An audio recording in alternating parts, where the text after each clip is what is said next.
The bitter wind howled through Wolfhaven village as Lysandra Nightwhisper pressed herself against the bakery's rough wooden wall, trying to become invisible. Her empty stomach cramped painfully, 3 days without proper food, but she forced herself to remain still. The last thing she needed was to draw attention from the Alpha enforcers making their rounds. "Pathetic Omega filth," someone spat as they passed, not even bothering to look at her directly.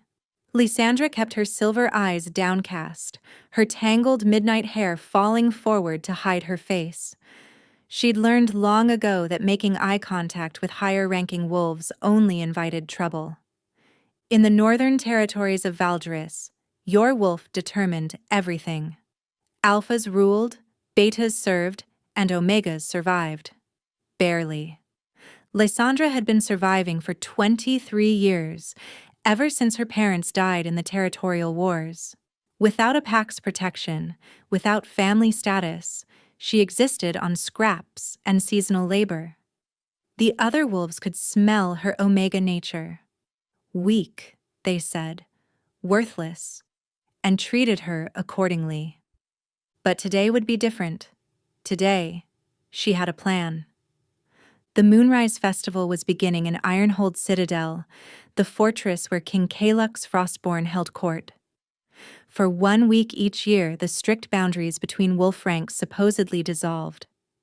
Even Omegas could enter the Citadel grounds to trade, seek work, or petition the Alpha King himself. Lysandra touched the worn leather pouch at her hip.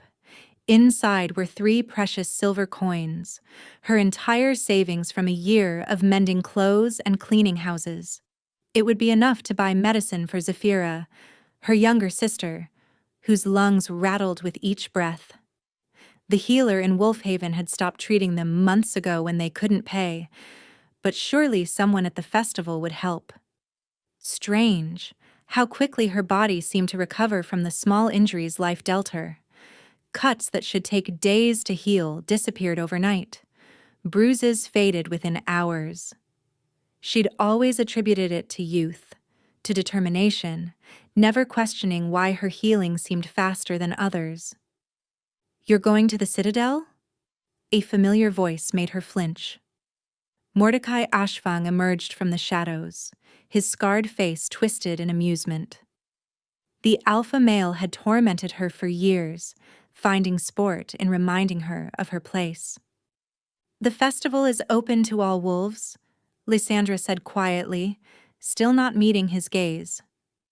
"All wolves. Yes." Mordecai laughed, the sound sharp as breaking glass. "But you barely qualify as one. When did you last shift, Omega? Can you even manage it anymore?" Heat flooded her cheeks. She hadn't been able to shift in 2 years. Malnutrition and stress had weakened her wolf to near silence. It was the ultimate shame for their kind. "Leave her alone, Mordecai," an elderly beta woman called from across the square. "The king's decree protects all during festival week." "The king?" Mordecai scoffed, but stepped back. "Our illustrious ruler who refuses to take a mate, refuses to produce heirs. Some say his wolf went dormant when he was barely 20, that he can't feel the mate bond at all." He looked back at Lysandra with cruel amusement.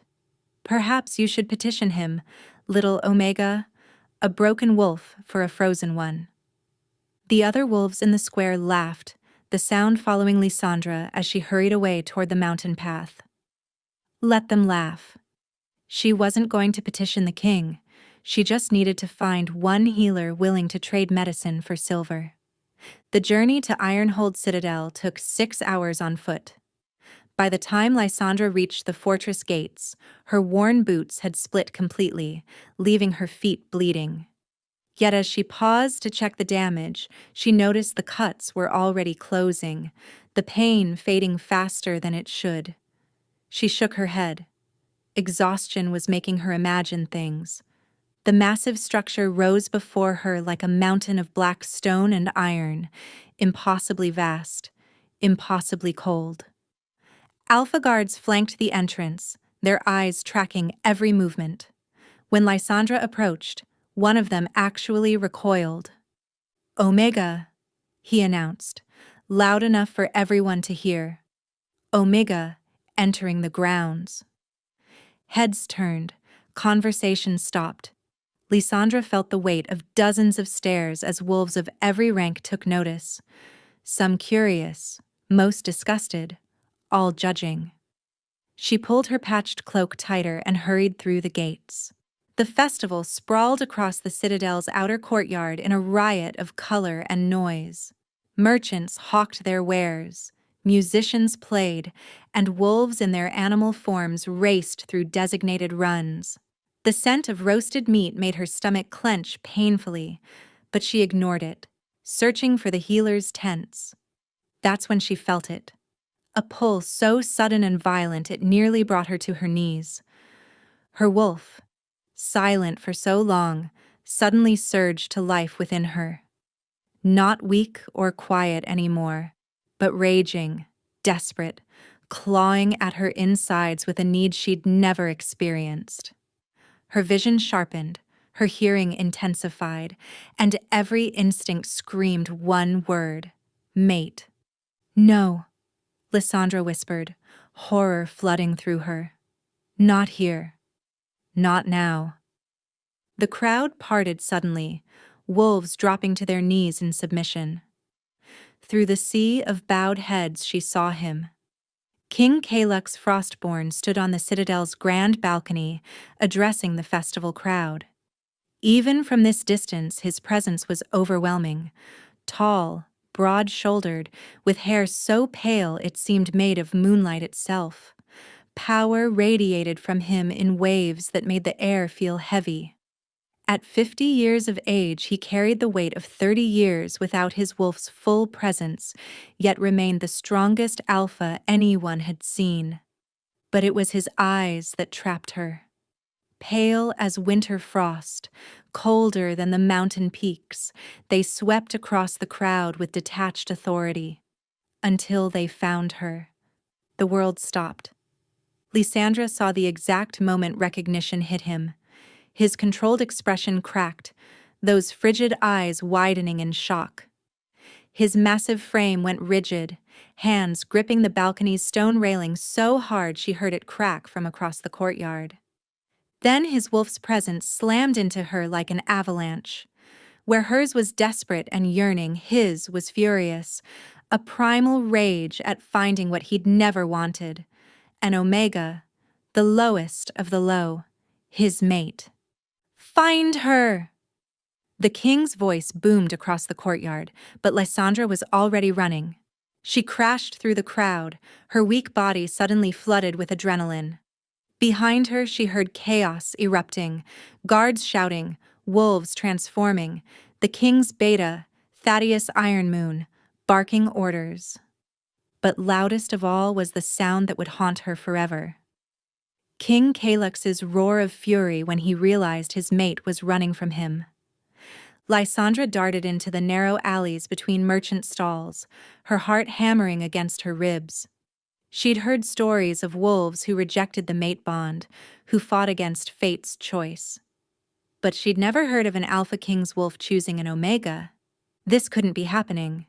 She'd come here to save her sister, not to become entangled with the most powerful and reportedly coldest wolf in all of Valdris. A hand grabbed her arm, yanking her behind a tent. Lysandra nearly screamed before recognizing the elderly woman who'd helped her in Wolfhaven. "Selvana," Lysandra gasped. "What are you—" "Hush, child." The woman's eyes were wild with urgency. "Do you have any idea what you've just done?" The king's wolf went dormant 30 years ago, when he was barely 20. The entire kingdom believes he's cursed. "I didn't mean—" "But you woke it up," Selvana interrupted. "An Omega who awakened the Alpha King's wolf. This will either be a miracle or a massacre." Heavy footsteps thundered closer. The king's guard. "They'll find you," Selvana whispered. "His wolf won't rest until it claims what it considers his. But listen carefully. There's something you need to know about why his wolf went dormant." The tent beside them exploded into shreds as a massive white wolf burst through. Lysandra's breath caught. She'd never seen a wolf so large, so magnificent, so terrifying. Eyes like frozen lakes locked onto hers with laser focus. The Alpha King had shifted to hunt her personally, and in those predatory eyes she saw not just anger at finding an Omega mate, but something far more dangerous. Hunger. Desperate, ravenous hunger, as if his wolf had been starving for 30 years and had finally found sustenance. Lysandra's wolf whimpered in response, torn between submission and terror. The king took a step forward, and everyone in the vicinity dropped to their bellies in submission. Everyone except Lysandra, who stood frozen as death itself approached in the form of white fur and barely controlled violence. This was it, the moment that would change everything. The Alpha King who never wanted a mate had found her, and his wolf had gone completely feral. The massive white wolf's muscles coiled, ready to pounce. Lysandra's mind screamed at her to run, but her traitorous Omega nature wanted to bare her throat in submission. She did neither, frozen between instinct and terror. "Your Majesty, please." Selvana stepped forward, her aged voice steady despite the danger. "The girl doesn't understand. She's been packless for years." The king's wolf snarled, a sound that vibrated through Lysandra's bones. His massive head swung toward the elderly woman, lips pulling back to reveal fangs as long as her fingers. That broken moment was all Lysandra needed. She bolted. Behind her came an enraged howl that shattered windows in nearby buildings. The Alpha King gave chase, his powerful form eating up the ground between them with terrifying speed. Lysandra's malnourished body screamed in protest as she pushed it beyond its limits, weaving through market stalls and leaping over barrels. She could feel him gaining, his presence like ice against her back, his fury a physical weight pressing down on her. Her wolf whined desperately, wanting to submit to their mate, but Lysandra's human mind knew better. An Alpha King would never accept an Omega mate.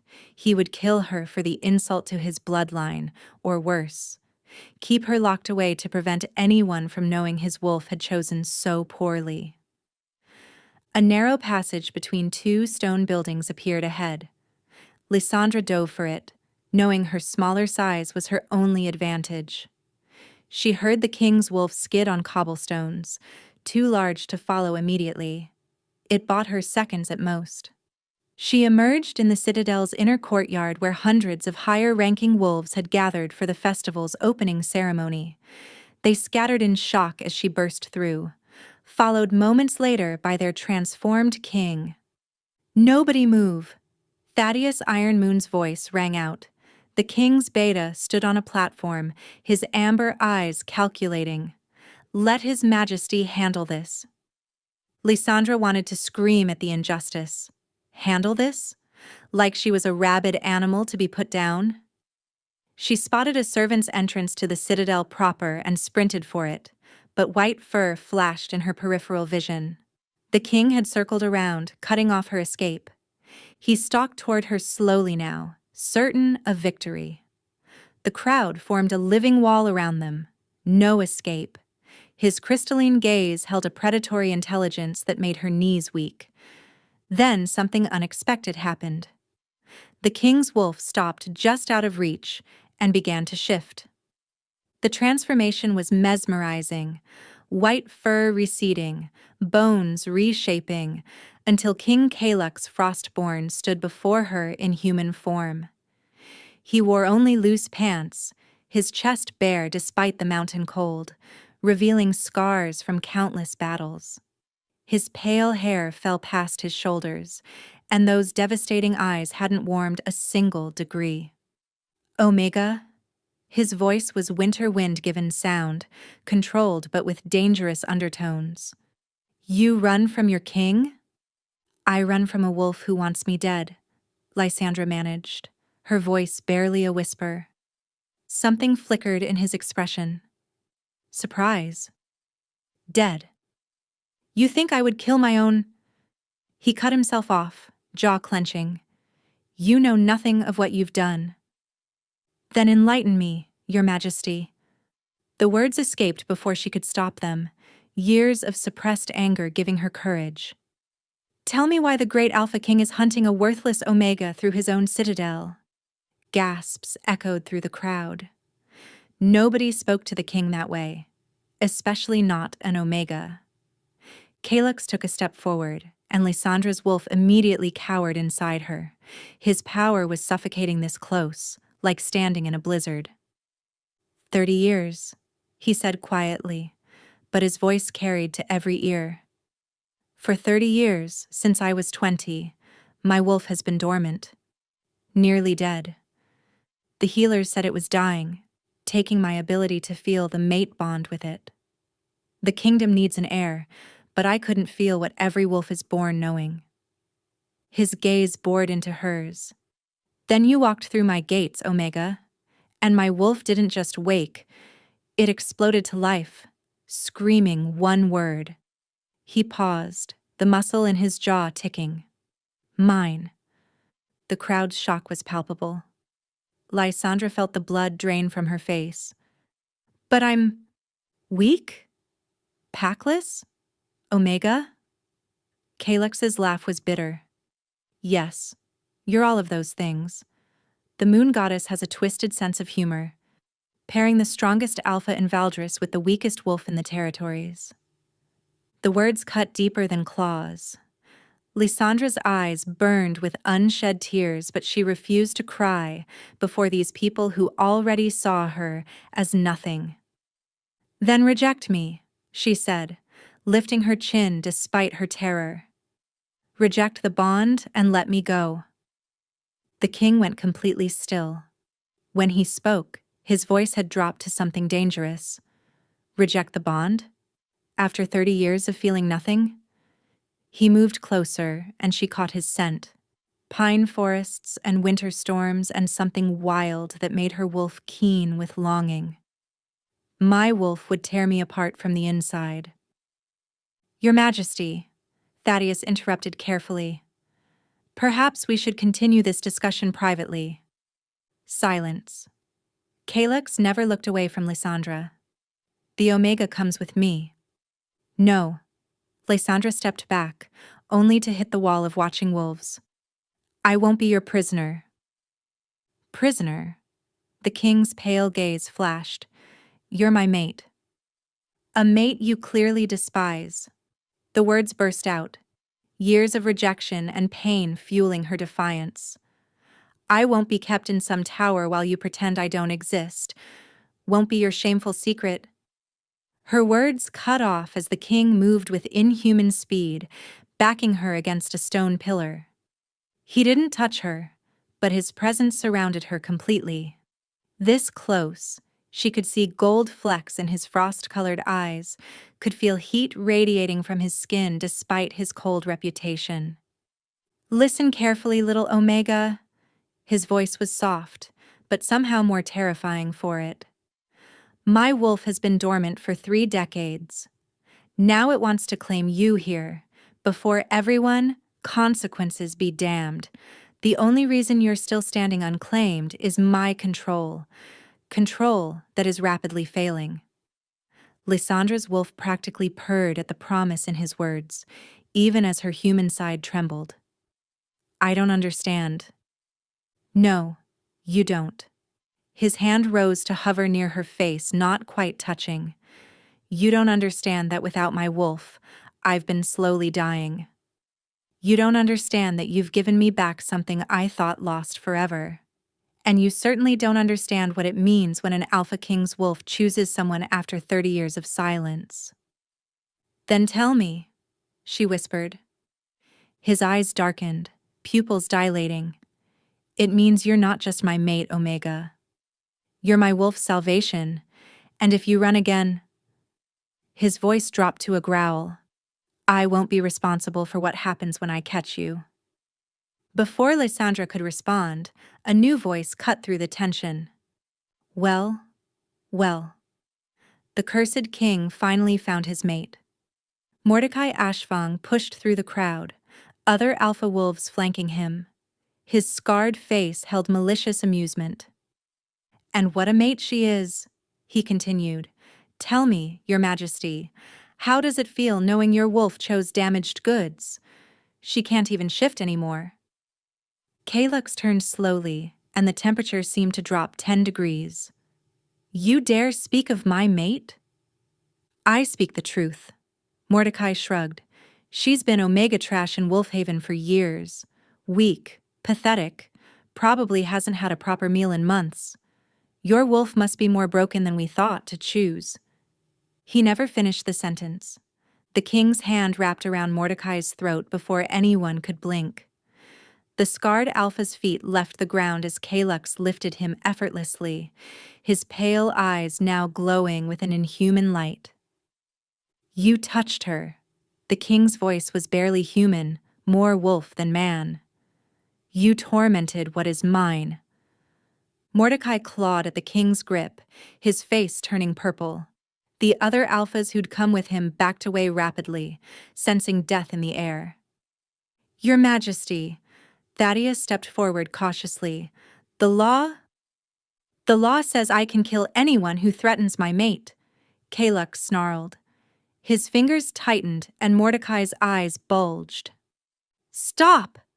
Lysandra's voice rang out before she could think better of it. "Please, don't kill him because of me." The king's head snapped toward her, and for a moment she saw something feral in his gaze, his wolf, barely contained. Then, slowly, he released Mordecai, who collapsed, gasping. "You beg mercy for someone who tormented you?"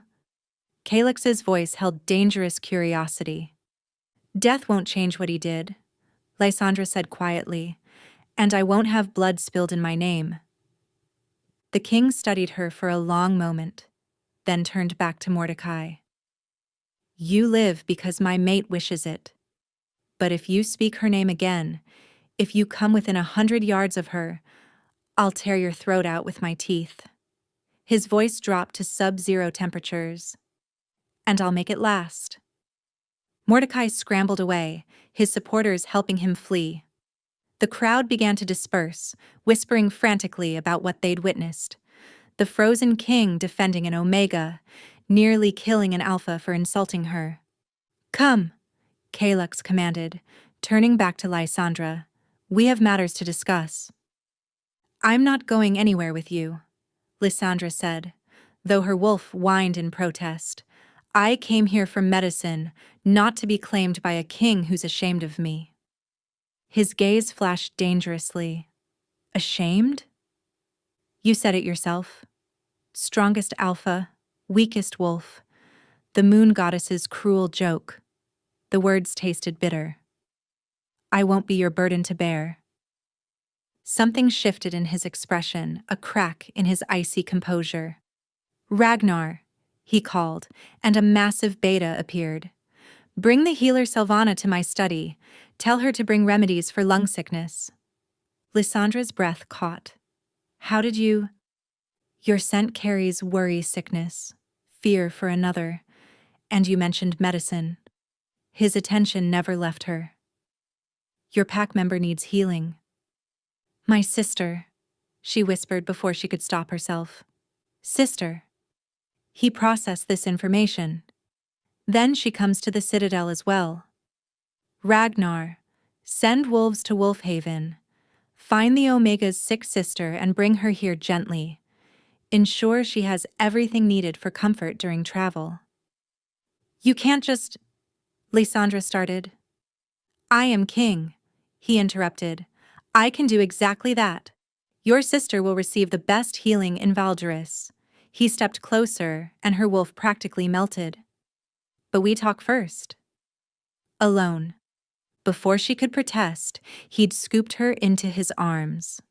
Lysandra gasped at the contact. Electricity shot through her entire body, her wolf howling in delight while her mind reeled in shock. Strangely, the lingering ache from her journey seemed to fade at his touch, as if his presence itself was healing. "Put me down." She struggled, but it was like fighting stone. No. He strode through the citadel doors, ignoring the shocked looks of servants and guards. You'll run again, and my wolf is barely controlled as it is. I won't chase you through my own castle. His scent enveloped her, pine and winter and raw power, and her wolf wanted to burrow into it. She forced herself to stay rigid, to not lean into his warmth. The king's study was massive, dominated by maps and weapons and a fireplace large enough to stand in. He set her down gently but positioned himself between her and the door. Now, he said, pouring amber liquid from a crystal decanter. We discuss terms. Terms? Lysandra's voice cracked. Of our mating. He downed the drink in one swallow. You need protection, healing for your sister, security. I need an heir and a functional wolf. We both know this isn't what either of us would choose, but the mate bond is absolute. Each word was another cut. Lysandra wrapped her arms around herself, suddenly feeling smaller than ever. So I'm a business transaction. You're a necessity, he corrected, though something flickered in his expression. My wolf went dormant when I was young and reckless. The kingdom believes I'm cursed, weak. Other packs circle like vultures, waiting for me to die without an heir so they can claim Valdris. He poured another drink, his hand trembling slightly. Then you appear, an omega who can't even shift, and my wolf goes insane. Do you know what it's screaming right now? Lysandra shook her head mutely. Claim her. Mark her. Make her ours before another wolf even looks at her. His knuckles whitened around the glass. It wants me to pin you against that wall and... He cut himself off, turning away sharply. Heat flooded Lysandra's face, and at other places she didn't want to acknowledge. Her omega nature responded to his alpha dominance whether she wanted it or not. But you won't, she said quietly, because you're ashamed of wanting me. I'm ashamed of nothing, he growled, whirling to face her, but I won't force an unwilling mate. Even if my wolf... He stopped, jaw clenching. Even if your wolf what? Even if it's trying to claw its way out of my skin to get to you, he admitted harshly. 30 years of near death, then you appear, and it's like being struck by lightning. Every instinct screams to claim you before you disappear. A knock interrupted them. Selvana entered, carrying a medical bag, her eyes widening at the tension in the room. Your Majesty requested my presence? The Omega's sister needs treatment for lung sickness, Kaluk said without looking away from Lysandra. You'll have unlimited resources. Save her. Of course, Your Majesty. Selvana studied Lysandra with knowing eyes. The girl, Zafira, she's already arriving. Your wolves were quite efficient.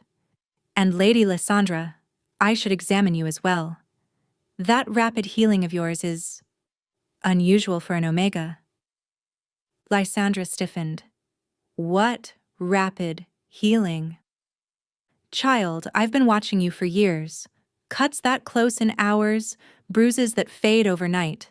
That's not normal, even for wolves.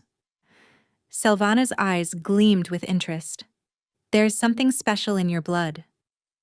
Zafira is here?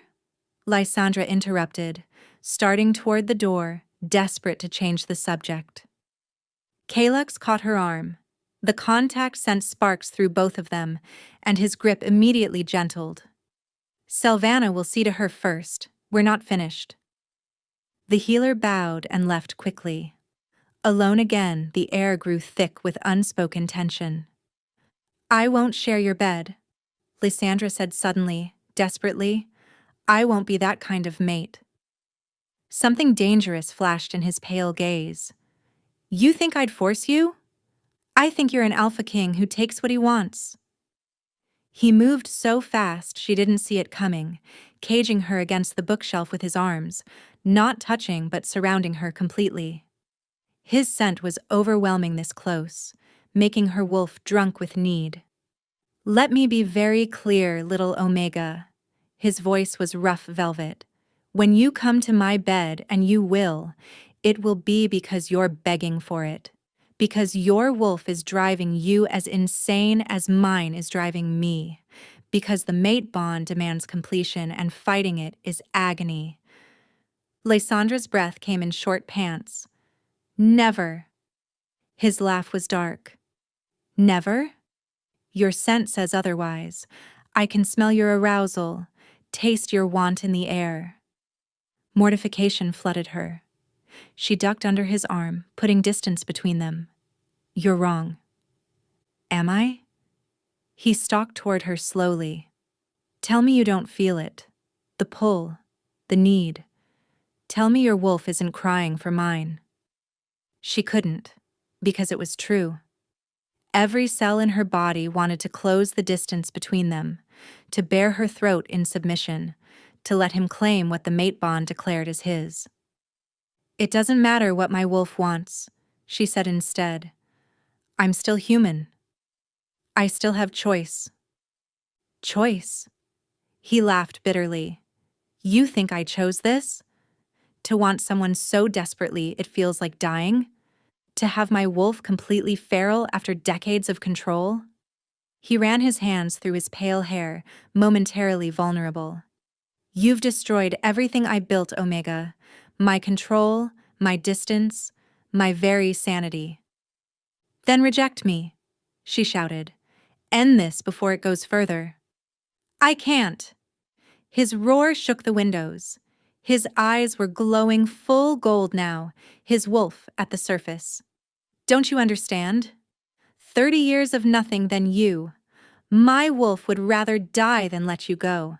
It's already started marking you." "What?" Lysandra's hand flew to her neck, but her skin was unmarked. "Not physically, not yet." His voice was strained. "But spiritually, energetically. Other wolves will smell me on you, know you're claimed even without a bite. It's already begun, whether either of us wants it."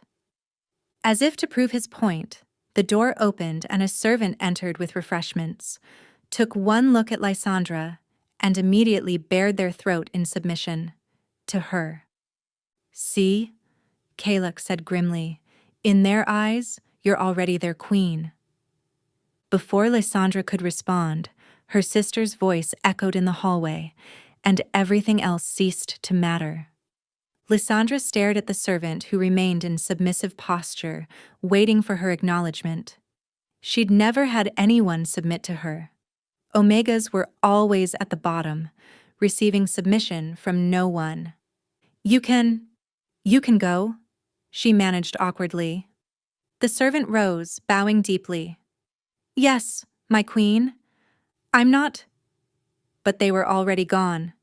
"You'll need to get used to it," Kaluk said, his composure slowly returning though his eyes still held golden flecks. "Like it or not, you're my mate. In their eyes, that makes you the alpha queen of Valderis." "This is insane." Lysandra sank into a chair, overwhelmed. "This morning I was nobody. Less than nobody. And now you're the most powerful woman in the Northern Territories." He studied her with an unreadable expression. "The irony isn't lost on me." A commotion outside interrupted them.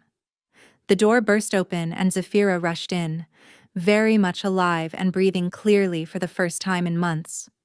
"Lysa!" The 14-year-old threw herself into her sister's arms. "The healer! She did something miraculous! I can breathe. And this castle, there are actual wolves who can turn into people. And they called you queen and—" "Slow down." Lysandra hugged her tightly, tears streaming down her face. Her sister was healthy. After months of watching her fade, Zafira was vibrant again. "Your Majesty." Selvana appeared in the doorway.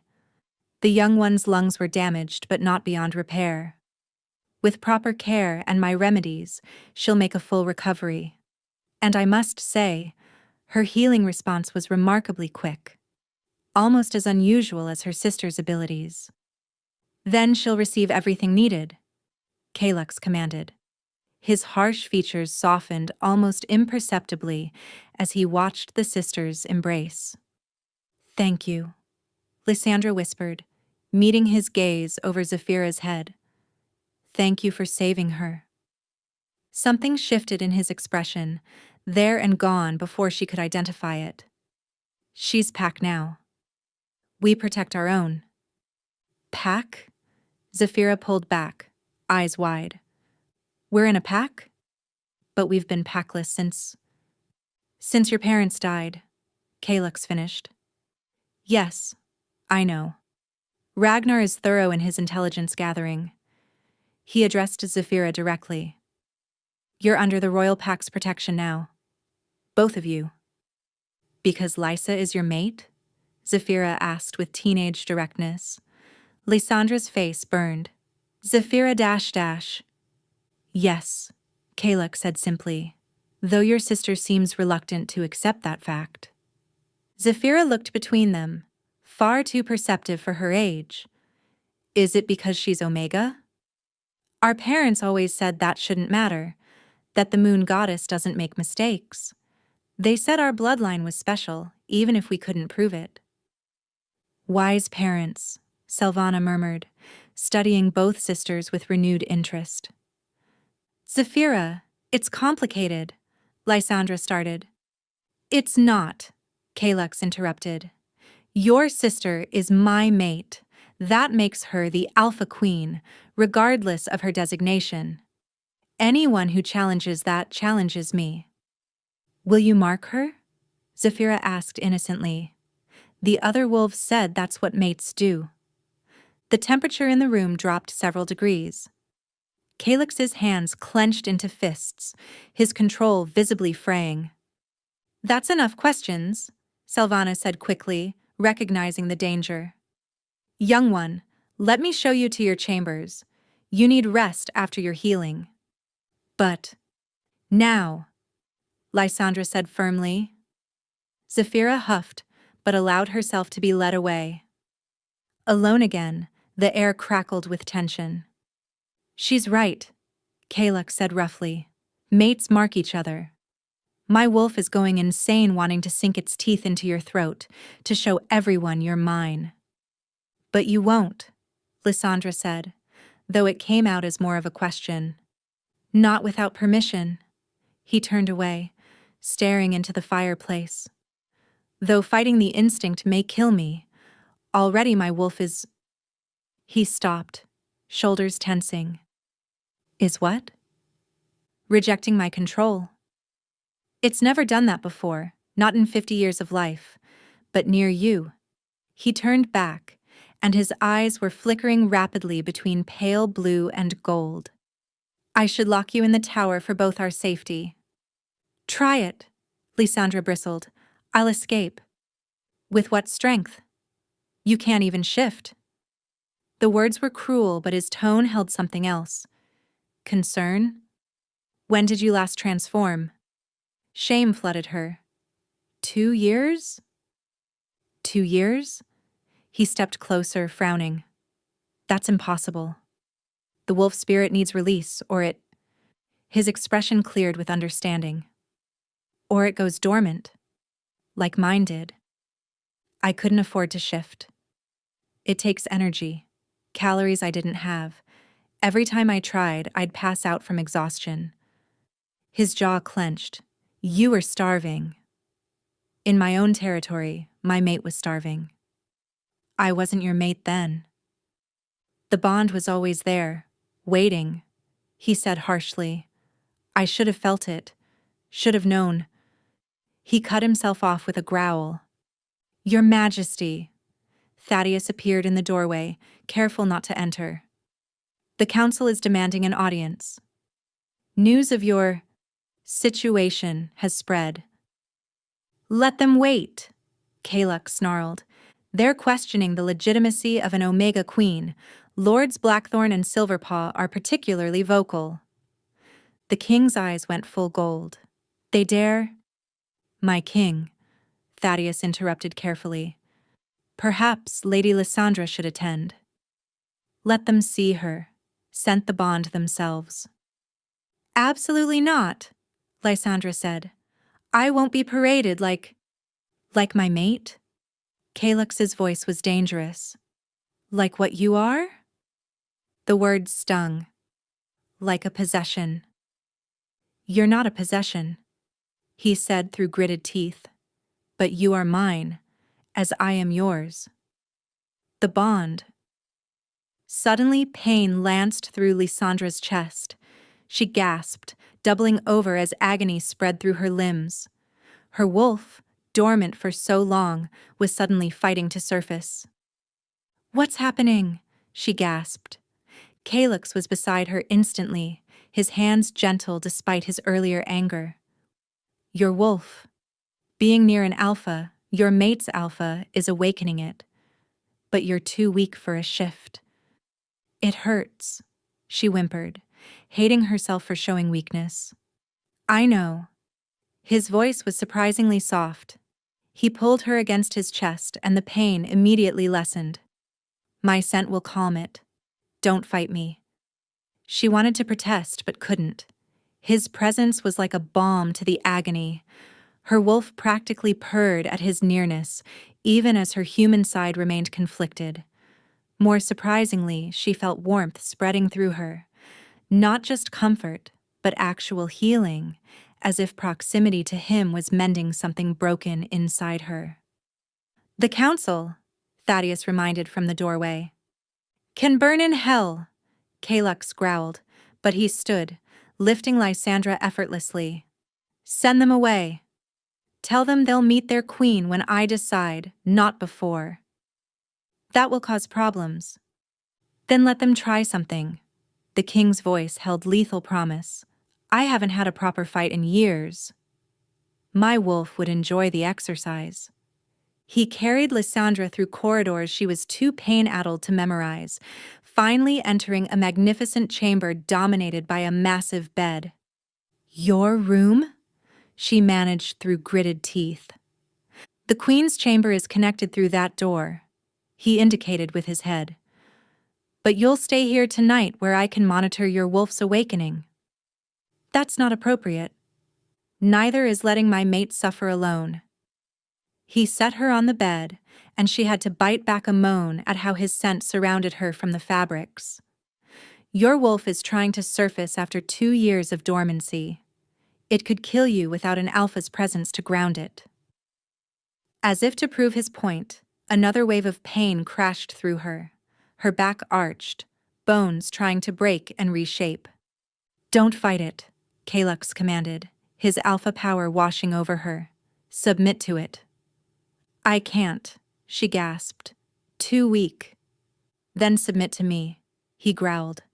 Let my wolf help yours. Before she could respond, he'd shifted. The massive white wolf jumped onto the bed, curling around her smaller form. The effect was immediate. Her pain decreased to manageable levels, her wolf calming at the alpha's presence. She noticed cuts on her hands from gripping the sheets healing before her eyes, the skin knitting together in moments. She should protest, should maintain boundaries. But exhaustion was pulling her under, and the white wolf's warmth was so comforting. Against her better judgment, she buried her fingers in his thick fur and let sleep take her.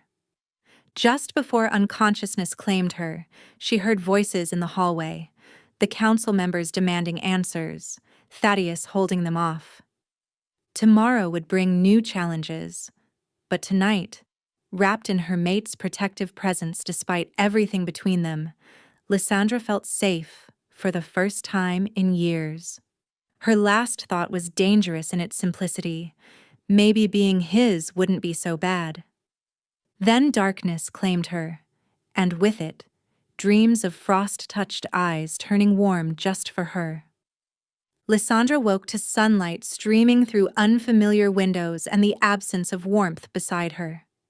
The massive white wolf was gone, but his scent lingered everywhere, on the silk sheets, in the air, on her own skin. She sat up slowly, surprised to find the pain from last night had completely vanished. More than that, she felt stronger than she had in years, as if sleeping beside him had restored something vital within her. "You're awake." Kaluk stood by the window, fully dressed in formal black attire that made his pale hair seem to glow. He didn't turn to look at her. "How long did I sleep?" 14 hours. His voice was carefully neutral. "Your wolf needed the rest." "It's been trying to surface all night." Heat flooded her cheeks as memories returned, crying from pain, clinging to his fur, sleeping curled against a wolf who was essentially a stranger.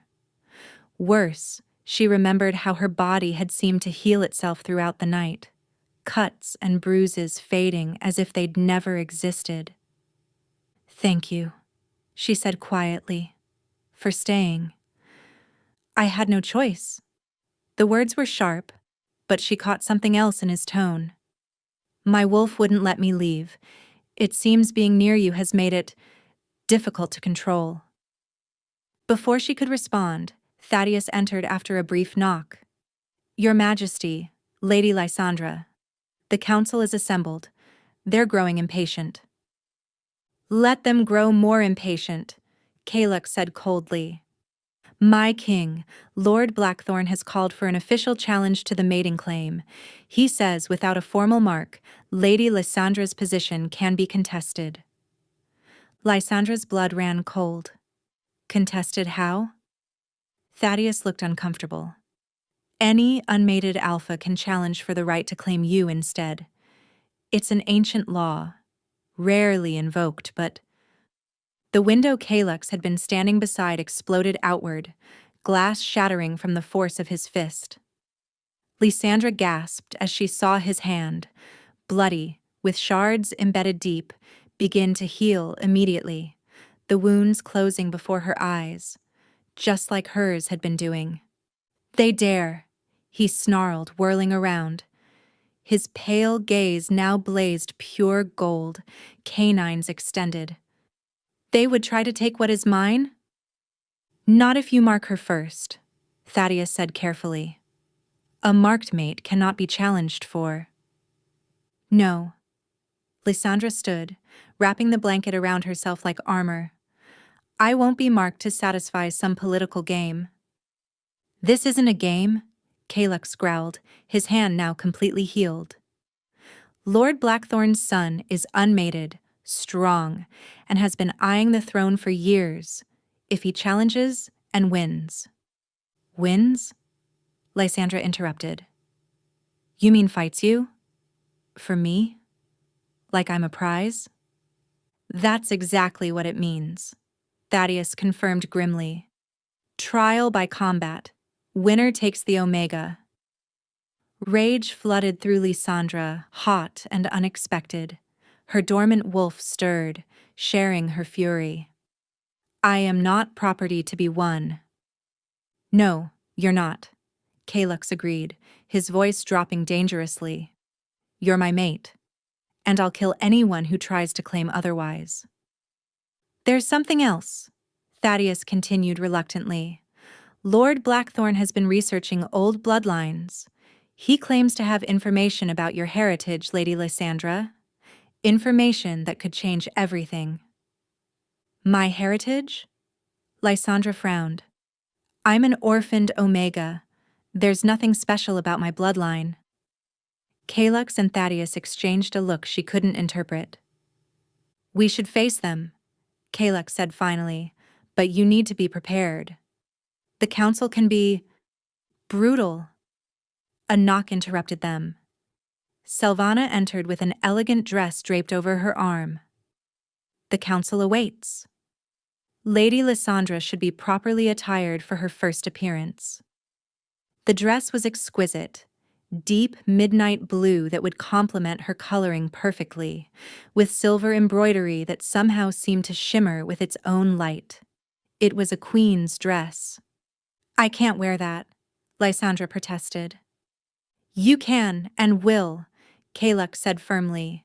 You face them as my equal, not as the Omega they expect to see cowering. 20 minutes later, Lysandra found herself walking through massive doors into the throne room. The dress fit perfectly, and Silvana had worked magic with her hair, braiding it into an elaborate crown that made her look almost regal. The healer had also applied a special oil to her neck that would, she claimed, make the mate bond's spiritual mark more apparent to other wolves. The moment she entered, she felt the weight of dozens of stares. Alphas and betas filled the room, all powerful, all judging. She could smell their disdain, their disbelief that this Omega could be their queen. Kaluk sat on his throne, looking every inch the Alpha King. When she approached, he stood and descended the steps, offering his hand. The gesture was calculated, showing respect while claiming possession.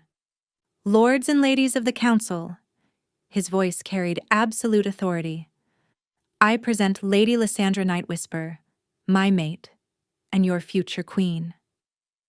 The silence was deafening. Then Lord Blackthorn stepped forward, a massive alpha with graying hair and cruel eyes. We refuse to acknowledge an Omega Queen, he stated flatly. It's an insult to the bloodline, to tradition, to everything Valdris represents. Murmurs of agreement rippled through parts of the crowd. Your opinion is noted and dismissed, Kaluk said coldly. Then I invoke the right of challenge, Blackthorn announced. My son will fight for the Omega's hand. But first, he pulled out an ancient scroll. The council should know exactly what they're fighting for. What is that? Kalux demanded. Records, Blackthorn said with satisfaction. Hidden records from the archives. The Nightwhisper line isn't just Omega blood. They're descended from something far more interesting. He unrolled the scroll dramatically. 300 years ago, the last silver wolves walked these lands. They were hunted to extinction for their power. Wolves who could heal, who could strengthen others with their presence, whose very existence was considered divine. Lysandra's heart stopped. The Nightwhisper family were the secret keepers of that bloodline. Blackthorn continued. Hidden among Omegas where no one would think to look. This girl carries the silver wolf gene. That's why she heals so quickly. That's why the king's dormant wolf woke. She's not just an Omega. She's the last of the moon-blessed line. The throne room erupted in chaos, wolves shouting, some in disbelief, others in awe. Through it all, Lysandra stood frozen, pieces clicking into place. Her unusual healing, her parents' insistence that their bloodline was special, Silvana's comments about her abilities. If this is true, someone called out, then she's not just worthy to be queen, she's sacred. Or she's an abomination. The younger Blackthorn stepped forward, sharing his father's cruel features but with darker hair. Silver wolves were hunted for a reason. They're unnatural, dangerous. Their power corrupts everything around them. Enough. Calyx's voice cut through the noise like a blade. True or not, she is my mate. That alone makes her queen. Then prove it, the younger Blackthorn taunted. Accept my challenge. Let's see if the king who couldn't feel for 30 years can defend his claim to a silver-blooded Omega. I accept, Kalux said immediately. No! Lysandra stepped forward. I won't be fought over like... Then shift, Blackthorn's son interrupted, his amber eyes gleaming maliciously. If you're truly silver-blooded, prove it. Show us the legendary silver wolf. Or are you just another broken Omega who can't even transform? The crowd fell silent, waiting. Lysandra felt her face burn with humiliation and fear. She hadn't shifted in 2 years. Even if the bloodline was real, she was too weak, too damaged. She doesn't need to prove anything, Kalux growled. Yes, Lysandra said suddenly, surprising everyone, including herself. I do. She walked to the center of the throne room, her heart pounding. If the silver wolf bloodline was real, if that's why she healed so strangely, then maybe, just maybe, it would answer her call now. Closing her eyes, she reached deep within herself, past the fear and doubt, searching for her wolf. For a moment, nothing happened. Then she felt it, not weak and dormant as it had been, but waiting, coiled like a spring, fed by proximity to her mate, and ready to emerge. The shift hit her like lightning. Pain, yes, but also power. Pure, ancient power that flooded through her veins like liquid moonlight. Her bones broke and reformed, her skin sprouted fur that caught the light like metal, and when she opened her eyes in wolf form, she heard the collective gasp of every wolf in the room. She was silver. Not gray, not white, but pure silver, as if she'd been forged from the moon itself. And her eyes glowed with their own light, silver white like stars. The prophecy, someone whispered, the silver wolf who would wake the frozen king and herald a new age. Mine! Calyx's roar shook the entire castle. He shifted instantly, his massive white form leaping from the throne to stand over her protectively, possessively. But Lysandra wasn't cowering. Her silver wolf stood proud, powerful, every inch a queen despite her smaller size. She could feel it now, the ancient power in her blood, the healing gift that had been dormant, the strength that had been waiting for the right moment to emerge. When she shifted back, Silvana was ready with a cloak. But Lysandra stood tall, unashamed, meeting the stunned gazes of the council with quiet dignity.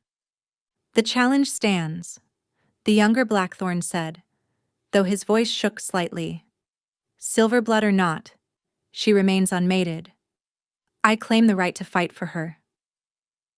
Then you'll die, Calyx said simply, having shifted back as well.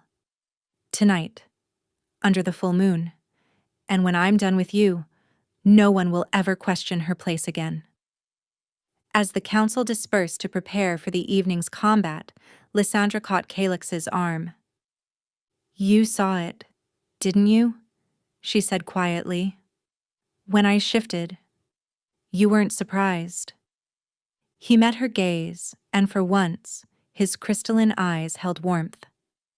I suspected the moment you healed so quickly, the moment my wolf recognized you as more than just a mate.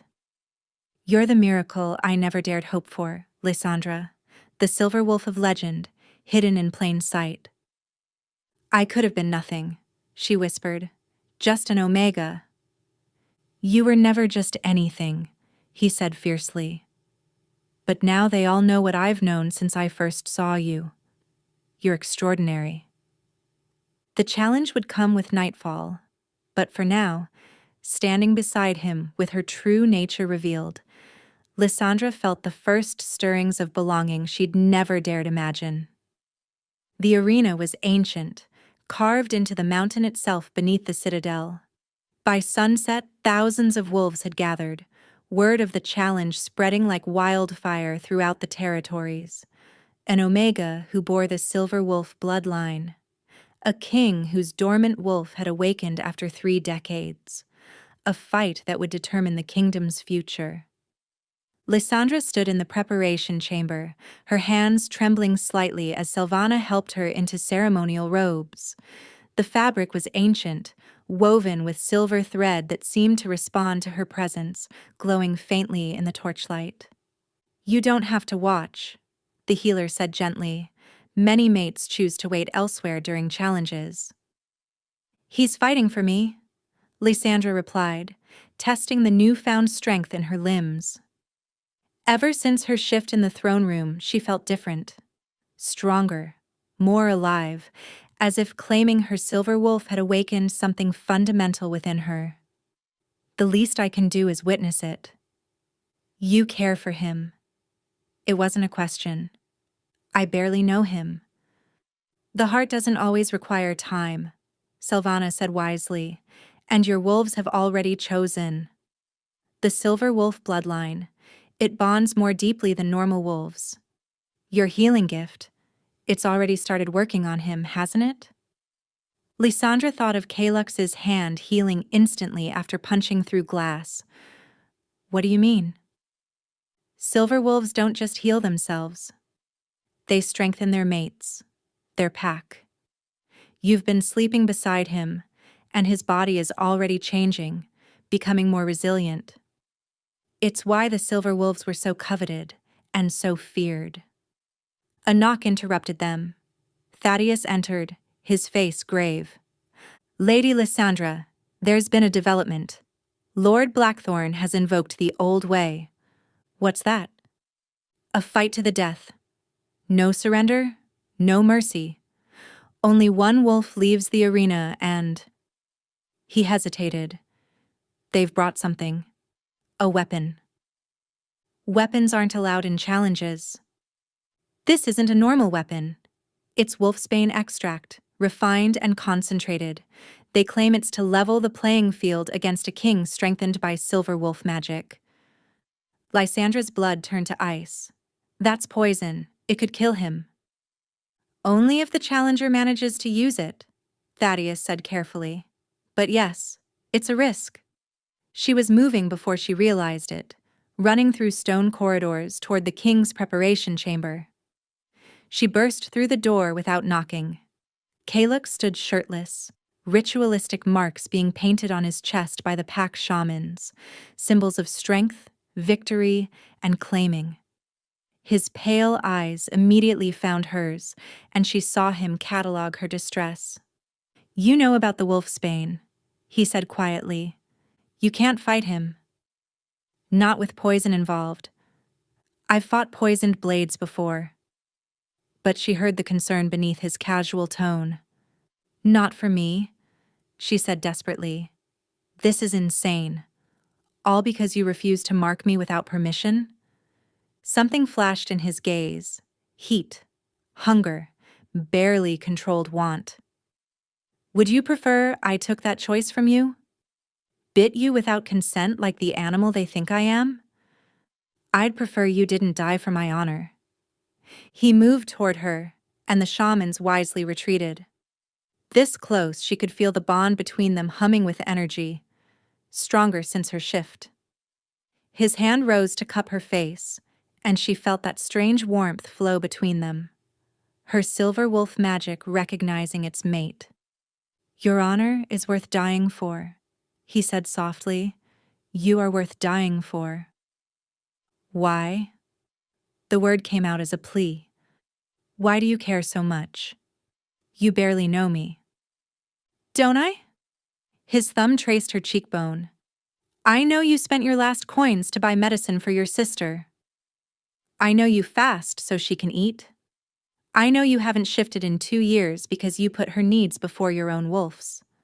I know you stood up to me, the Alpha King, without flinching, and faced the entire council with more dignity than most queens born to the role. That's not... I know your favorite scent is lavender because your eyes soften when you pass the gardens. I know you unconsciously lean left to protect your weak right ankle, an old injury that never healed properly until last night. I know you talk in your sleep, calling for parents who died protecting you. Lysandra's breath caught. How could you know that last part? Because I've been watching you sleep for 2 nights now, fighting every instinct that screams to claim you, to complete the bond. His gaze flickered gold. I know you, Lysandra Night Whisper. Maybe not every detail of your past, but I know your heart. And it's the most beautiful thing I've ever seen. Tears slipped down her cheeks. Calux. If I die tonight, at least I die having known you. Having felt again after 30 years of nothing, that's worth any price. She kissed him. It wasn't planned or thought out. One moment she was crying, the next her lips were pressed against his, desperate and fierce. He froze for a heartbeat, then responded with 30 years of suppressed hunger. His arms came around her, pulling her against him, and she felt the bond between them blaze to life, silver and white fire intertwining. When they finally broke apart, both were breathing hard. His eyes were pure gold, his control hanging by a thread. "Don't die," she commanded, her voice rough. "That's an order from your queen." His smile was wild, dangerous. "Yes, my queen."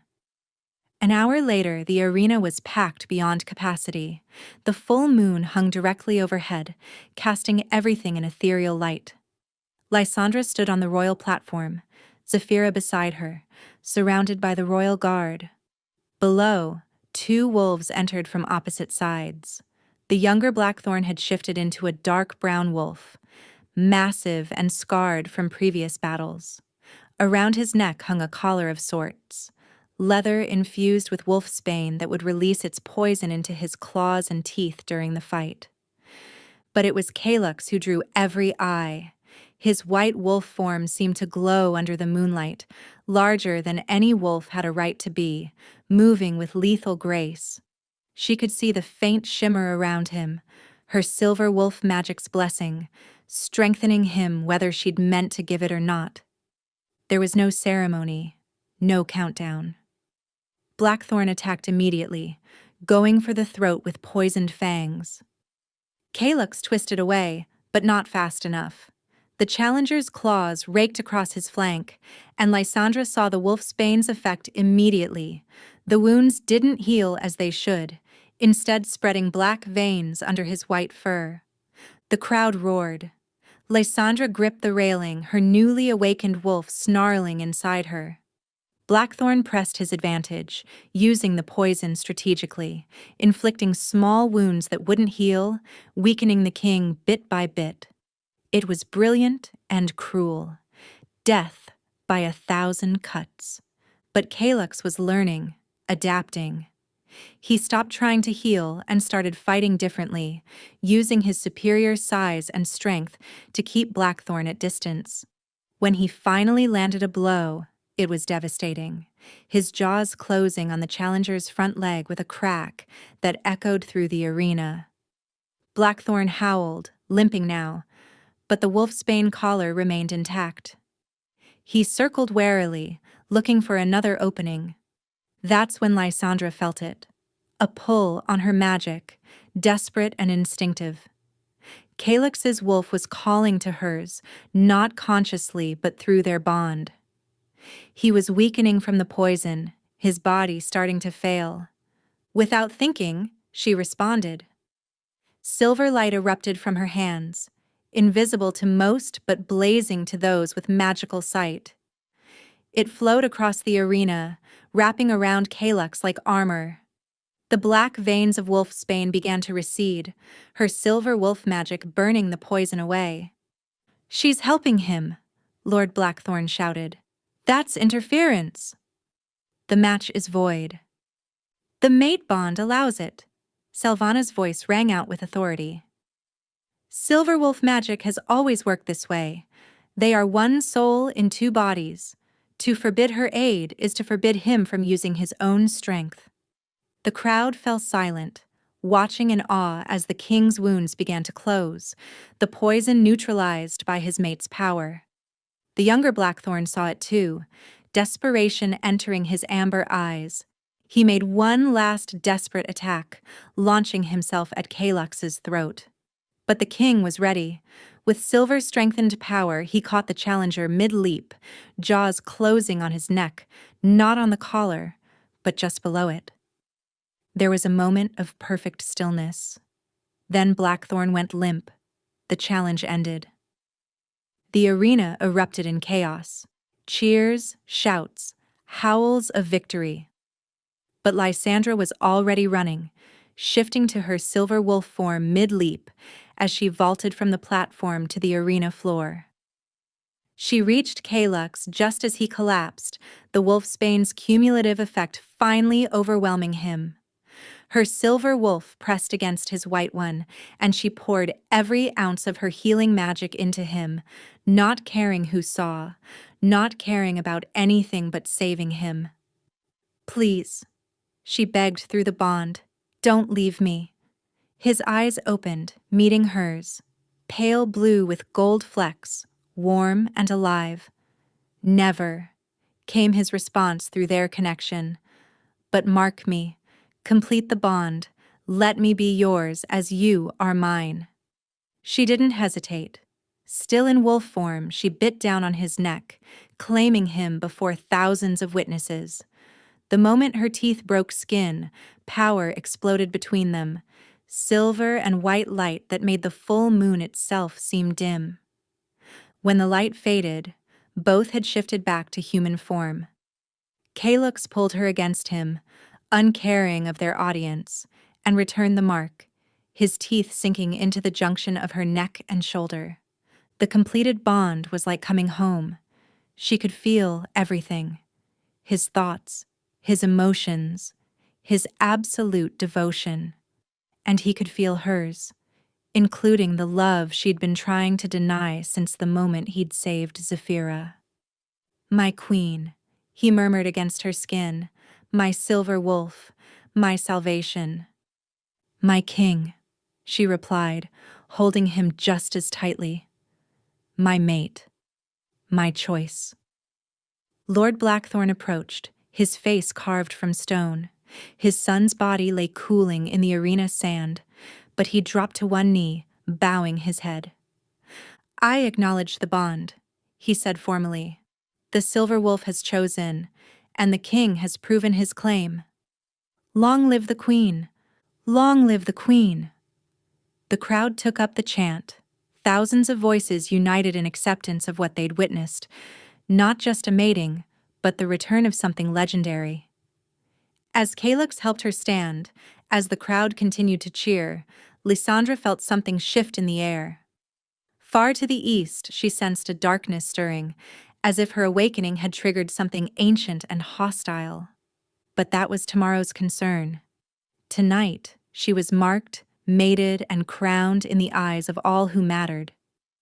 The Omega who couldn't shift had become the Silver Queen. And beside her stood the king whose frozen heart she'd thawed, whose dormant wolf she'd awakened, whose soul was now permanently entwined with hers. Together, they faced their people, ready for whatever challenges lay ahead. 6 weeks after the challenge, Lysandra stood on the Citadel's highest balcony, watching the sunrise paint the mountains gold. Her neck still tingled where Calyx's mark rested, a permanent reminder of their bond. Through their connection, she could feel him approaching before she heard his footsteps. "You're up early," he said, wrapping his arms around her waist from behind. Through their bond, she felt his contentment, his wolf's satisfaction at her proximity. "Couldn't sleep," she admitted, leaning back against his chest. "I keep having dreams. Visions of shadows in the east, wolves made of darkness." His arms tightened around her. "The council received disturbing reports yesterday. Several eastern packs have gone silent. No communication for weeks." "Related to my awakening?" "Possibly." He pressed his lips to her mark, sending shivers through her. "Selvana thinks your emergence as a silver wolf has awakened other ancient powers. Some helpful, others not." Before she could respond, Thaddeus appeared in the doorway, bowing deeply. "Your Majesties, forgive the interruption, but we have visitors. Wolves from across the territories, all claiming to have felt the Queen's awakening." They descended to the throne room to find it packed with unfamiliar faces. Some wore the refined clothing of nobility, others the rough leathers of frontier packs, but all shared one striking feature: eyes touched with silver, some more than others. An elderly woman stepped forward, her eyes fully silver like Lysandra's. "Your Majesty," she addressed Lysandra directly, ignoring protocol that dictated addressing the king first. I am Minerva Moonstrider, keeper of the hidden bloodlines. We have waited 3 centuries for your awakening. Hidden bloodlines? Lysandra asked, taking her place on the queen's throne that had been installed beside Calyx's. When the silver wolves were hunted to near extinction, some survived by hiding among regular wolves, suppressing their gifts, mating strategically to preserve the bloodline while avoiding detection. Minerva gestured to the assembled wolves. We are their descendants. Diluted, yes, but when you claimed your full silver wolf form, every drop of silver blood in the territories felt it. How many? Calyx asked, his tactical mind already working. 47 have answered the call so far, Minerva replied. More arrive daily. Most can't achieve full silver wolf form like the queen, but we carry gifts, healing, foresight, the ability to strengthen others. A younger man stepped forward, barely out of his teens. Your Majesty, I'm Jasper Moonwhisper, no relation to your line, despite the similar name, he added quickly. I've been having visions since you shifted. Dark wolves rising from cursed ground, led by something ancient. They're coming for you specifically. Lysandra felt Calyx tense beside her. How long do we have? Days at most, Jasper replied, his silver-touched eyes going distant. They move like shadows, corrupting everything they touch. Then we prepare, Lysandra said, standing. All silver-blooded wolves are welcome here. We'll train together, strengthen our gifts, and face this threat as one pack. Over the following days, the citadel transformed into a training ground. Lysandra worked with each silver blood, helping them unlock dormant abilities. She discovered her own gifts went far beyond healing. She could strengthen entire groups of wolves simultaneously, could sense threats from great distances, could even purify corrupted land with her touch. Calyx watched from the training ground's edge as she worked with a young girl struggling to shift. You're fighting yourself, Lysandra said gently.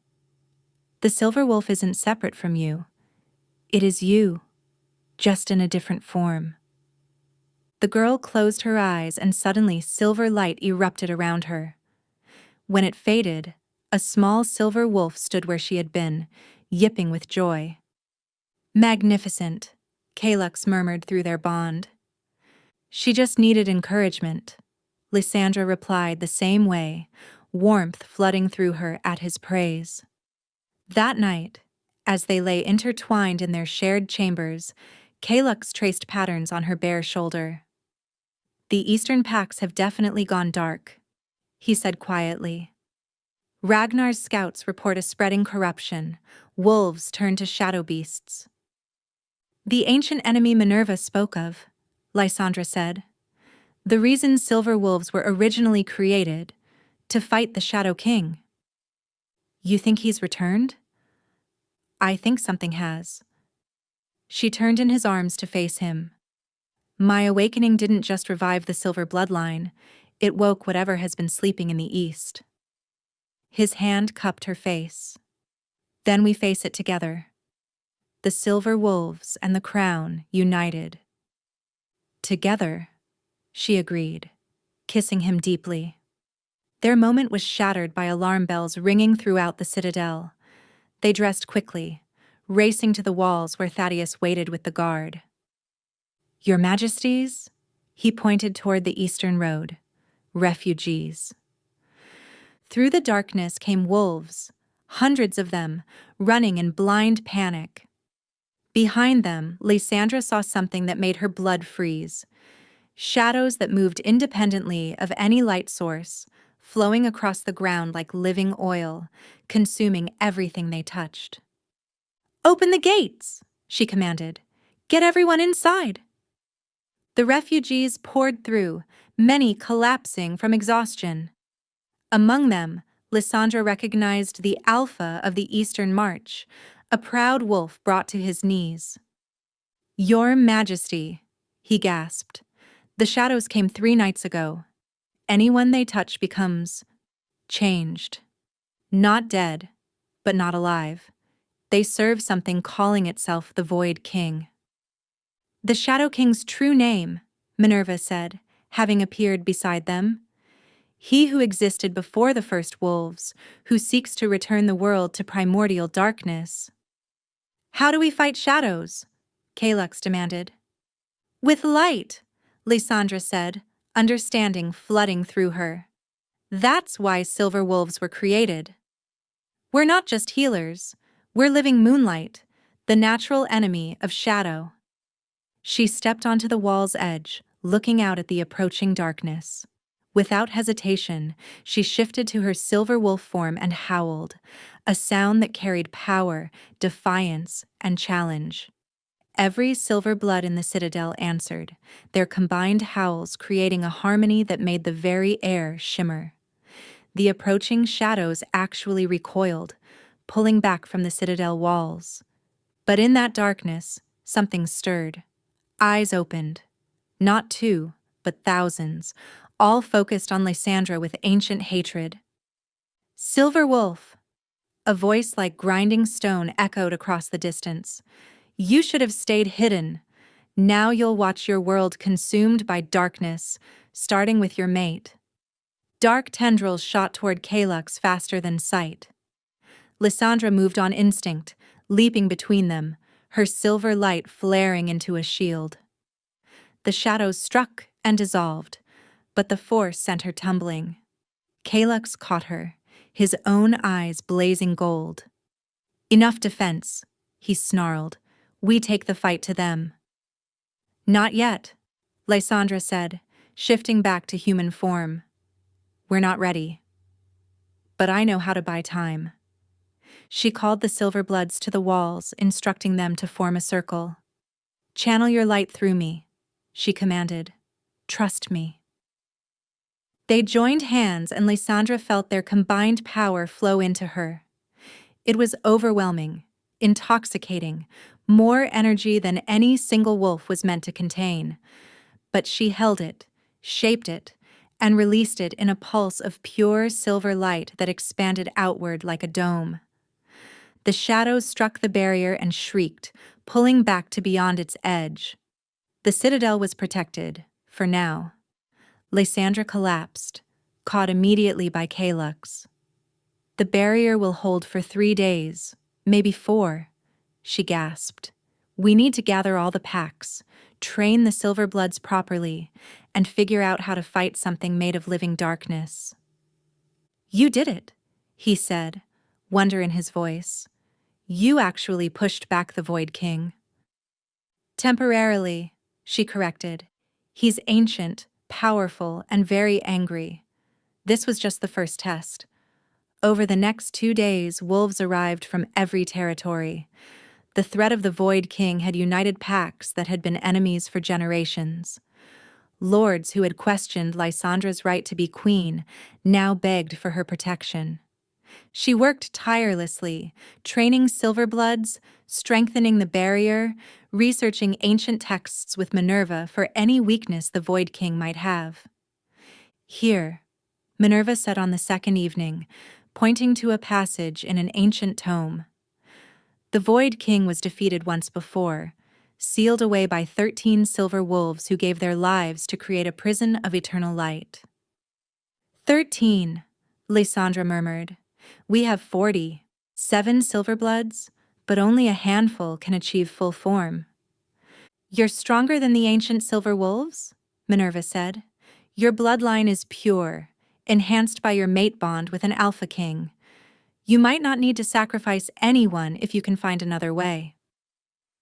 On the third night, as the barrier flickered and weakened, Lysandra stood with Calyx on their balcony, looking out at the darkness pressing against her silver dome. I won't let you sacrifice yourself, he said quietly, knowing her thoughts through their bond. And I won't let our people die, she replied. There has to be another way. What if there is?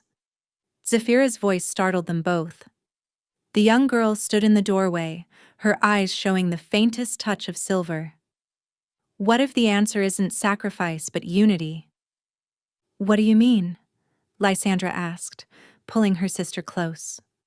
The ancient texts say 13 silver wolves died separately to create the prison, Zephyra explained, showing them a different tome she'd been studying.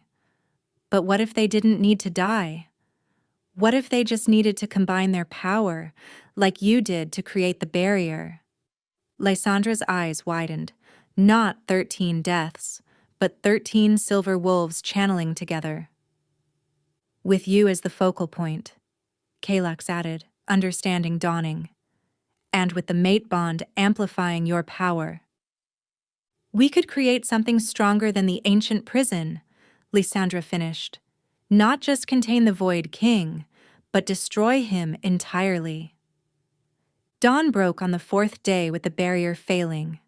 Shadows pressed against the weakening silver light, and in their depths, the Void King took physical form, a massive wolf-shaped creature of pure darkness, with those 1,000 eyes all focused on the citadel. Silver Queen! His voice boomed across the battlefield. Your light dims. Your protection fails. Surrender, and I'll make your transformation to shadow quick. Never, Lysandra called back, her voice carrying to every defender on the walls. You want to return the world to darkness? You'll have to go through all of us first. She turned to the assembled Silver Bloods. 13 volunteers. I need the strongest among you to channel with me. This will be dangerous. Every single Silver Blood stepped forward. Tears pricked her eyes. I can only take 13 for the ritual, but all of you, every one of you will be needed to hold the line while we work.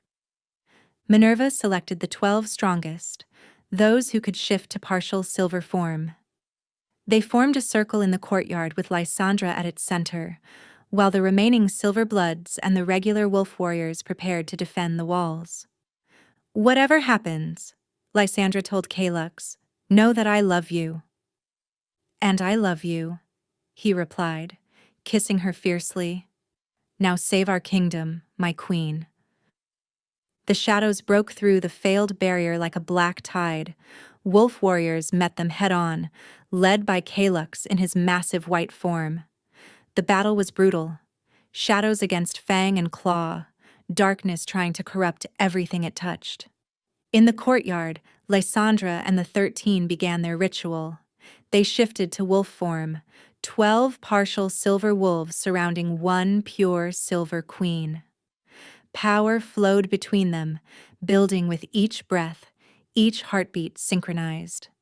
Through her bond with Kalux, Lysandra felt him fighting, felt his determination and love strengthening her.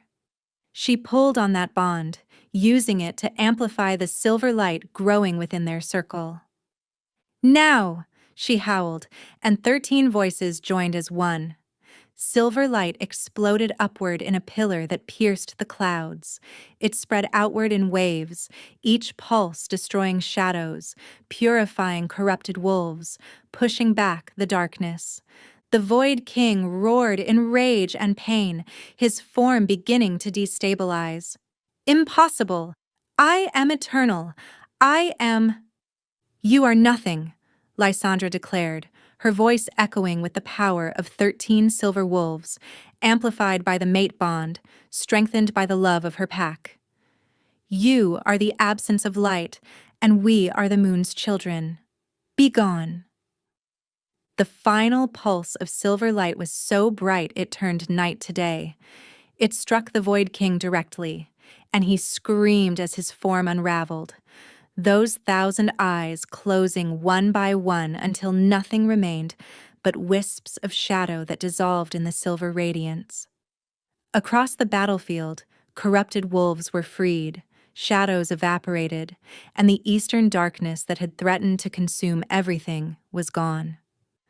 Lysandra collapsed, the other Silver Bloods catching her as she fell. But she was smiling, because through her bond, she could feel Kalux racing toward her, alive and victorious. He shifted mid-leap, catching her in human form and pulling her against him. You did it. He breathed against her hair. You saved everyone. We did it, she corrected, looking at all the silver bloods, the wolf warriors, her sister, her pack. All of us together. The Omega who couldn't shift, Zephyra said with a grin, became the queen who saved the realm. The Alpha King who couldn't feel, Lysandra added, touching Calyx's face tenderly, became the king who led with love. As the sun rose fully, painting the citadel in gold, wolves from every territory howled in celebration. The Void King was destroyed, the shadows were gone, and the silver wolves had returned to protect the realm. Later, in their private chambers, Calyx held Lysandra close. No regrets? He asked softly. How could I regret this? She gestured to the window where wolves celebrated below. 6 weeks ago, I was starving in an alley. Now I'm queen, mated to a king who loves me, surrounded by family I never knew I had, and we just saved the world. He laughed, the sound rich and warm. When you put it like that, it does sound rather remarkable. The moon goddess knew what she was doing, Lysandra said, tracing his mark on her neck. Pairing the strongest alpha with an omega who carried the silver wolf bloodline. You needed someone to wake your dormant wolf. And you needed someone to help you discover your true strength, he finished. Perfect matches aren't about conventional power. They're about two souls that complete each other. The cold Alpha King who never wanted a mate, she teased gently, until a poor rejected Omega made his wolf go wild, he completed, pulling her in for a kiss that still, even after everything, made her wolf sing with joy. Outside, the celebrations continued. The silver wolves would remain, protectors of the realm, led by their queen who had risen from nothing to become legend. The Omega, who everyone dismissed, had become the most powerful queen in Valdra's history. But inside their chambers, they were simply Lysandra and Calyx, two souls who had found each other against all odds, whose love had literally saved the world. And somewhere, in the realm beyond, the moon goddess smiled. Her plan, centuries in the making, had finally come to fruition. The silver wolves were restored, the ancient evil was defeated, and love had conquered all. The end.